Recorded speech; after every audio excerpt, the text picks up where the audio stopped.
근데 그게 아닌 친구들은 어떻게 합니까? 그러니까 계란으로 바위 치고 있는 거예요. 이 정도가 안 된다 하면은 중고등학교 내신 이런 설명 같은 거를 이해하기 힘들 거다. 교육 불평등을 만드는 정보 비대칭 부숴버리겠습니다. 남기정입니다. 백시호입니다. 오늘은 원서를 읽었던 아이들, 원서만 거의 읽은 아이들이 많이 부딪히게 되는 문제, 문법에 대해서 이야기를 나눠보도록 하겠습니다.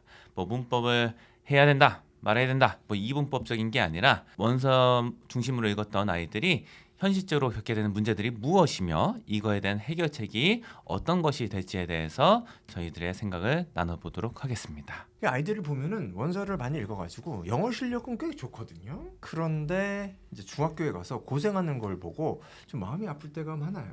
그죠. 중학교 내신의 특징이 이제 읽기나 단어 뭐 이런 거는 굉장히 기초적인 걸 물어보는데 문법은 문제가 굉장히 난해한 것들이 많으니까 아이들이 이제 접하기에는 이게 뭐야? 이 영어가 이게 실제로 쓰이는 거야? 이런 느낌이 많이 나더라고요. 그래서 이게 이제 굉장히 어려워하는 부분인데 굉장히 또 애로사항이 뭐냐면은 아이들이 학교에서 수업을 들을 때에도 그리고 학원에서 수업을 듣는다 할지라도 이 수업 자체가 이해가 안 된다는.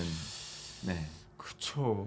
영어 실력이 굉장히 좋음에도 불구하고 학교 영어 수업은 이해가 안 되는 경우가 상당수 있죠. 그렇죠. 그래서 이게 굉장히 애로사항이다. 그래서 약간 겉돌잖아요. 네. 아니, 수업을 이해를 못 하겠으니까 들어도 실제로 아이들이 겪게 되는 문제를 예시를 들어서 설명을 드릴게요. 자, 우리 중학교에 입학을 하면은 감각동사라는 거를 1학년 때 주로 배웁니다. 이렇게 설명을 해요. 네. 감각동사는 이형식 동사니까 주격 보어 자리에 형용사를 쓴다.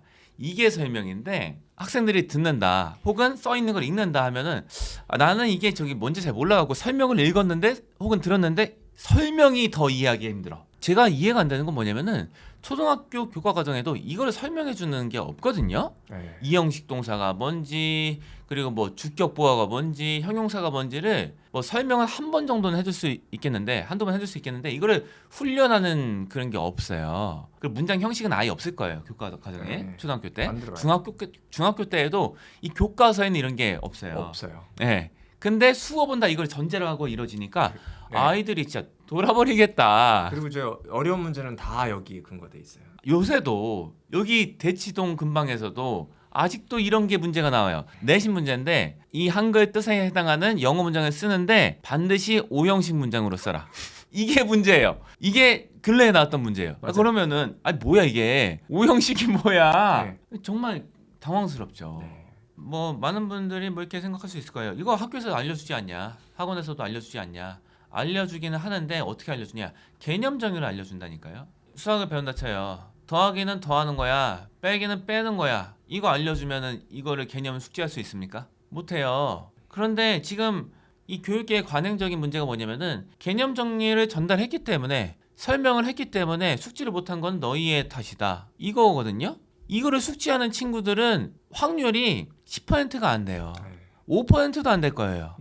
이거는 제대로 알려준 게 아니에요. 이거 갖고 안 된다. 그래서 저는 이제 얼마 전에 들었던 얘기가 생각나는데 이 친구가 이제 영어권에서 교육을 받고 왔으니까 한국에 가서 영어 시험을 봤는데 내가 알고 있는 영어가 아니다. 그리고 한국에서 학교 시험 체제에서 영어를 잘한다는 거는 내가 알고 있는 영어를 잘한다는 것과 다른 정의인 것 같다. 이런 얘기를 하더라고요. 그렇죠. 그래서 이거에 대한 실마리가 필요하잖아요. 안 그러면은 이게 어떻게 되냐면은 학교 시험을 못 보게 되는데 아이들은 학교 시험을 잘 못 봤을 때 이게 약간은 인지 부조화가 일어나요. 난 영어를 잘했는데 학교의 평가는 낮네? 그럼 내가 여태까지 영어를 학습했던 거를 배웠던 방식을 다 이게 잘못된 건가? 이렇게 생각을 하게 되는 경우도 꽤 많더라고요. 그래서 이걸 어떻게 막을 수가 있냐? 이걸 우리가 많이 오랫동안 고민했잖아요. 그거에 대한 이제 해답으로 나온 것이 바로 품사랑 문장 성분을 익히는 거다. 라는 게 저희의 해결책이에요. 이게 되면은 학교 수업을 다 이해할 수 있고 흔히 말하는 한국에서 보는 중고등학교 내신 문법도 다 대응이 가능하다. 이런 차원에서 품사와 문장 성분이 꼭 필요한 것이다. 그래서 이 영상을 보고 계시는 학부모님들, 자제분들이 이게 개념이 숙지가 되어 있는 거냐? 흔히 말하는 이제 뭐 중고등학교 내신 수업을 들을 준비가 돼 있냐? 혹은 교재를 보더라도 교재 설명을 이해할 수 있는 준비가 돼 있냐라는 척도를 제시해 드리겠습니다.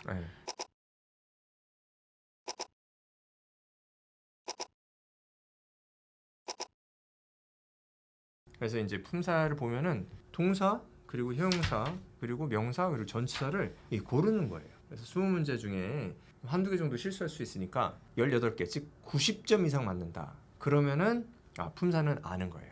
품사의 개념을 알고 일정 부분 찾을 수 있다. 그렇게 생각을 하고요. 그렇죠. 문장 성분에 대한 진단 평가가 있어요. 이것도 한두 개 정도 실수할 수 있으니까 18개 즉 90점 이상 맞는다 하면은 문장 성분을 아는 거예요. 그래서 이 정도가 안 된다 하면은 아마 뭐 중고등학교 내신 이런 설명 같은 거를 이해하기 힘들 거다. 그 교재도 이해하기 힘들 거다. 네. 이렇게 말씀을 드립니다. 자, 그러면은 어떻게 품사랑 문장 성분을 배웠을 때 이런 문제들의 그 해결이 가능하게 되는 걸까요?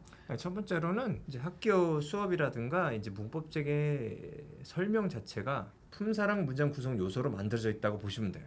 따라서 어떤 것을 이해하려면 언어를 알아야 되잖아요. 문법은 품사랑 문장 구성 요소로 써져 있기 때문에 품사랑 문장 구성 요소를 개념을 이해하고 그걸 써먹지 못하면 이 문법이라는 거를 이해할 수가 없는 거예요. 많이들 명사는 이름이야. 요 정도 정의를 접하면은 이거를 듣고서 명사는 이름이다. 정의를 기억하면 적용할 수 있다고 생각하더라고요. 절대 안 돼요. 뭐 명사는 이름, 동사는 동작, 행동이야. 이렇게 많이 알려주잖아요. 네. 사전을 찾아봐도 이렇게 돼 있어요. 네. 교재도 이렇게 돼 있는데 이게 안 먹혀요. 안 먹혀요. 왜 안 먹히냐? 자, 한번 보세요.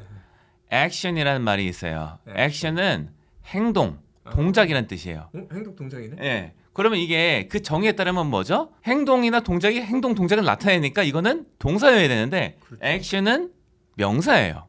명사. 그럼 이때부터 이제 애들이 명사. 야 뭐야 이거 속았어. 개념 정의랑 이거 뭐 달라 실상이 이렇게 접근을 해야 돼요. 뭐냐면은 수학으로 비유를 하자면은 더하기 빼기를 배우잖아요. 이론은 하루만 배울 수 있어요. 더해지면 더하기고 빠지면 빼기야. 네. 개념 설명 끝났어.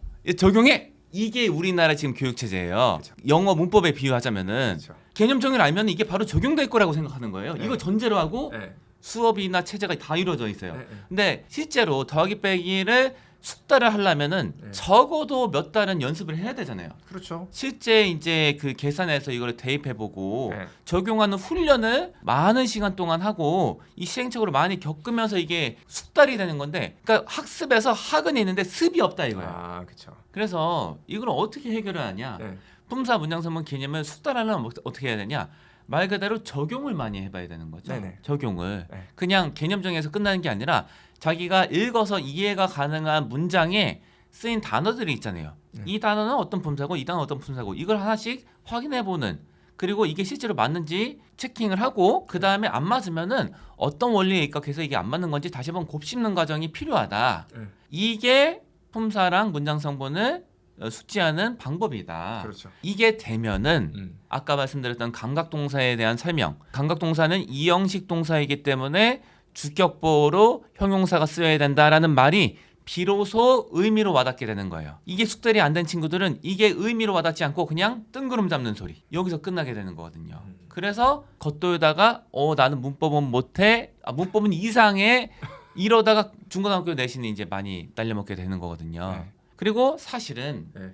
이 품사랑 문장성분 개념은 중고등학교 내신뿐만이 아니라 실용적인 가치도 꽤나 많아요. 맞죠. 뭐냐면은 제가 대표적으로 많이 드는 예가 이런 거예요. 한국어로 먼저 한번 해볼게요. 나는 죽다를 두려워하지 않는다. 들었을 때 느낌이 어떠세요? 구리죠. 엄청 구려요. 의도는 알겠어요. 네. 근데 야 이건 아니야. 이게 아무리 문법이 안 중요하다고 해도 이렇게 말하지 말자. 이런 느낌이 나잖아요. 영어에서 품사를 어겨서 이 문장을 구사하면은 이런 느낌이 나는 거예요. 네. 이렇게 되니까 이 실용적인 측면에서도 품사, 문장선문 이 개념이 효용이 크다. 그리고 이게 수능어법에서 이제 가장 많이 나오는 파트가 뭐죠? 준동사 파트예요. 그죠? 서술어가 아닌 걸로 쓰이는 거. 그게 이제 그 준동사거든요. 요거를 구별하는 게 이 그렇죠. 우리나라 수능어법에 가장 많이 나왔어요. 이 미국의 수능이라 할 수 있는 SAT에도 네. 어법 문제가 좀 나오잖아요. 네. 이게 대다수예요. 동사, 준동사 이거 구별하는 거. 근데 이거는 중요하고 네. 실용적인 가치가 있기 때문에 그래요. 네, 이거는 말 그대로 동사, 서술어 이견임이 없으면은 이게 해결이 안 되거든요. 이 개념이에요, 개념.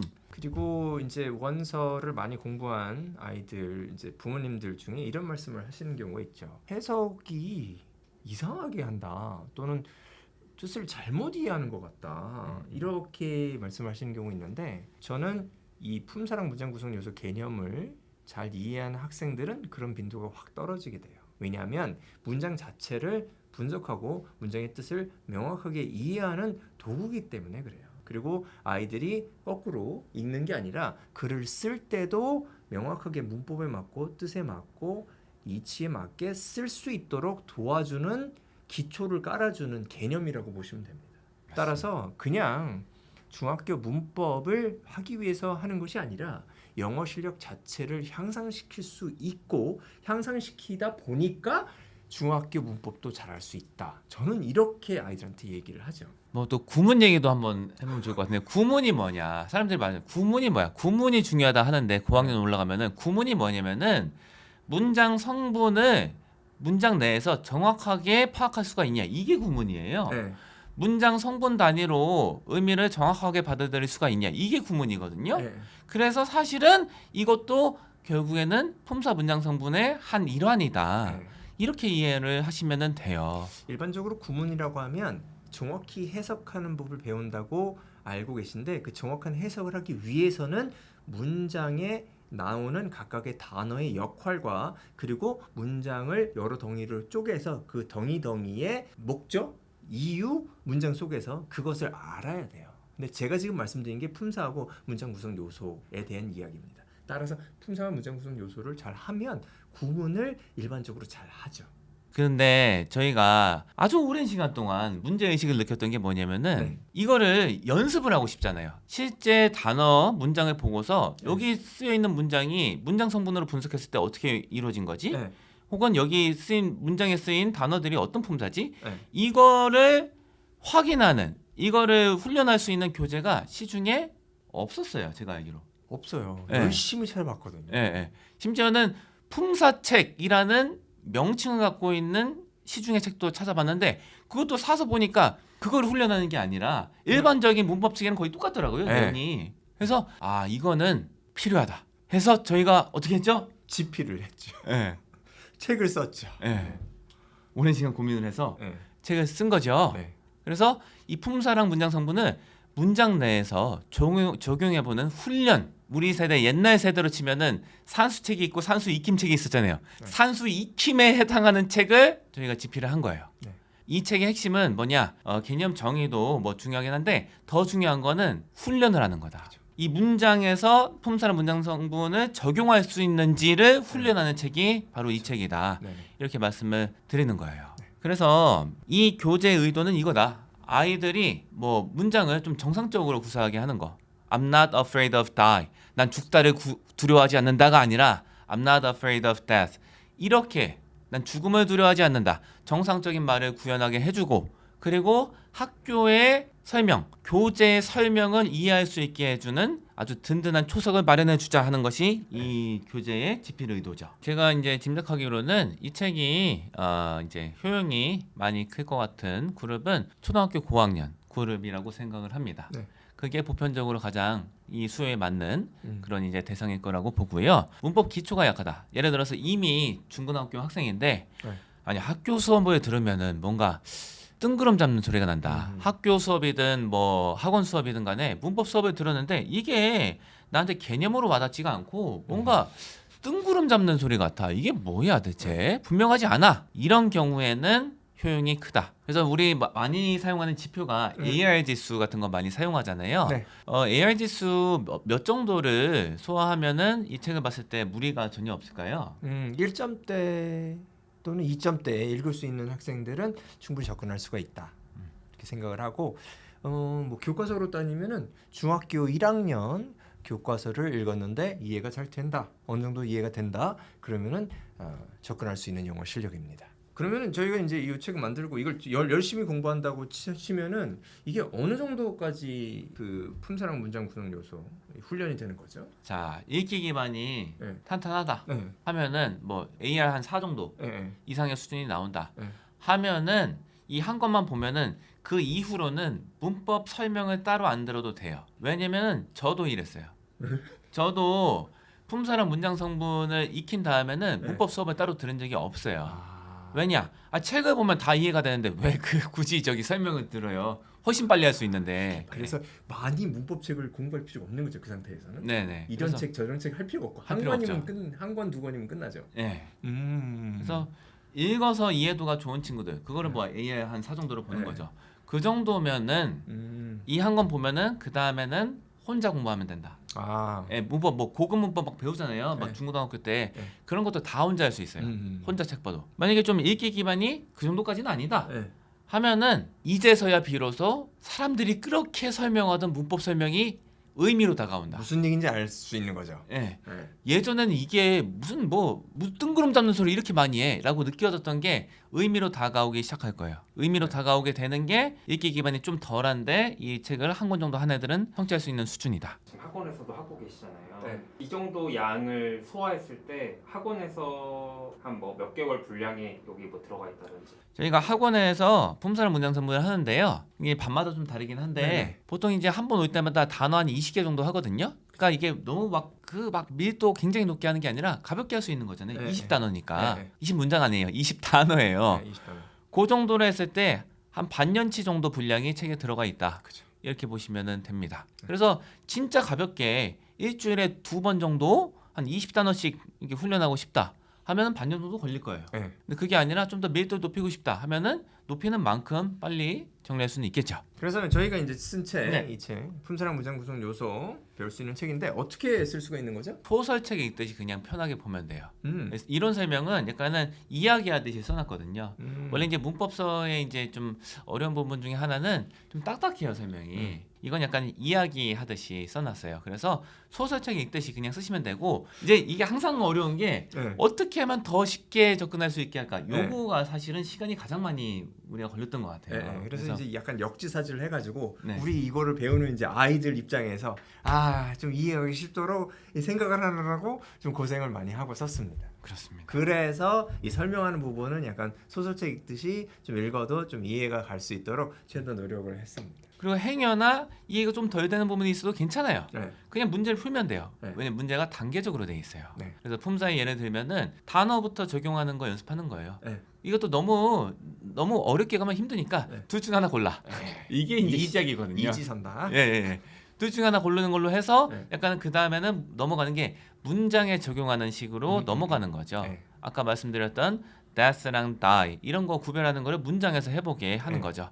이게 사실은 골자라고 봐요. 살아있는 문법이 되려면은 문장에 적용할 수가 있어야 된다. 네. 그런 식으로 단계적으로 넘어가게 구성이 되어 있다. 네. 그래서 크게 보면은 진단평가, 네. 그 다음에 단어에 적용하는 네, 거, 네, 그쵸. 그 다음에 이제 문장에서 적용하는 거 이런 식으로 되어 있다. 품사랑 문장 구성 요소를 공부 안 하고 문법 교육을 많이 받는 아이들이 고생하는 걸 보고 이거를 사실 맞는 겁니다. 그래서 저희가 평소에 얘기하는 그런 게 있잖아요. 저희 이제 아이들이 영어 교육을 제대로 받고 그런 의미에서 뭐 유튜브 채널도 운영하는 건데 그런 의미에서 이 책을 실제로 집필을 하게 되고 지금 소개시켜 드리는 겁니다. 그래서 제 개인적인 바람은 이 책을 통해서 문법의 기초를 쌓고 문법 수업을 좀 잘 받고 영어를 또 좋아하게 되고 영어도 잘하고 그런 마음이 솔직히 있습니다. 우리 내 품에 들어온 우리 학원 품에 들어온 친구들은 약간 내스키라는 식으로 이걸 챙겨서 따로 알려주죠. 채워주죠. 왜냐? 이게 안 되면은 모든 문법 체계가 성립 안 하니까. 근데 그게 아닌 친구들은 어떻게 합니까? 그러니까 계란으로 바위 치고 있는 거예요. 이게 저희 채널에서 표방하는 정보 비대칭의 통한 교육 불평등을 해소하는 방안이다 생각해서 책을 쓴 거예요. 말 그대로 뭐 이거 뭐 수익 같은 거 기대하고 쓴 게 아니에요. 수익을 기대했으면은 여기에 아니라 딴 데 에너지 투입했어야 돼요. 저희는 사실은 답답해서 기초 같은 거 연습할 수 있는 교재 만들자 해서 나온 책이다 이렇게 말씀을 드립니다. 영문법 필수 공식 말 그대로 필수예요. 수학으로 치면 더하기 빼기 곱하기 이거를 훈련하는 책이다. 기초를 통해서 말 그대로 사상 두각을 만들지 않는데 일조를 했으면 하는 바람입니다. 오늘 이 정도로 해볼까요? 네. 감사합니다.